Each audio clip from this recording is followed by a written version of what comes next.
Hey guys, it's FIFA here and welcome to a FIFA 15 tutorial on how you score finesse free kicks or placed free kicks or curved free kicks, whatever you want to call them. It's basically normal free kicks just outside the box and they are extremely effective on this year's game of FIFA. So if you haven't learned them, you'll probably learn them from this tutorial. I'll go over all the stuff you need to know, and hopefully at the end of this tutorial you'll be able to score a lot of awesome free kicks on the game. So the first thing we'll look at is the stats on your player, and usually I'd say look for stats in the high 70s or above. You don't need crazy stats on your player to take a good free kick.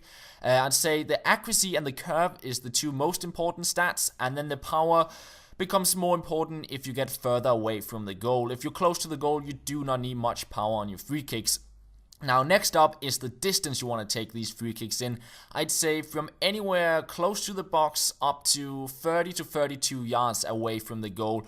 If you get further away than that, I would probably use a driven free kick for a higher success rate, but I'd say within this distance, you should be able to score this free kick, and the power is very much dependent on the distance you have to the goal, and the further away you get from the goal, the more power you'll need, of course. If you're around 30-32 yards out, I would use 2 to 2.5 bar of power. That will generally give you a bigger chance of beating the keeper. However, it makes it a little bit more difficult to get a more precise free kick. If you're close to the goal, I'd say 1.5 to 1 bar power. It's like if you're on the line of the box, I'll use 1 bar power, and if you're a little bit away, I'll probably use 1.5 bar. Next up is the aim. If you're shooting it on the outside of the wall, aim the second man in the wall, line him up with a post, and you should generally have a good aim. And then when you power up, move the left stick in a diagonal direction. That will give you the spin on the ball. It will both curve and dip at the same time.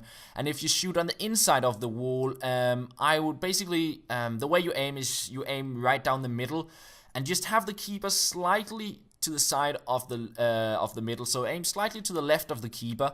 Add a little bit of power. Again, just aim diagonal on the left stick and get it up, over, and around the wall. And this will usually beat the jumping wall as well, because it seems like the free kicks are really useful this year, and it'll take a little bit of practice, but once you get it down, I promise you'll be scoring a lot of free kicks. I at least score a lot of them. I'd say if your opponent doesn't put a player on the line or doesn't move the wall to move the keeper, I'd say you have maybe a 75% chance of scoring a free kick once you get the technique down. So I hope you learned something from this, and it works just the same way for left-footed players. You just have to, the aim just has to be opposite basically, and that is pretty much all. Thank you for watching, hope you enjoyed the tutorial and learned something, and that's all. I will talk to you later.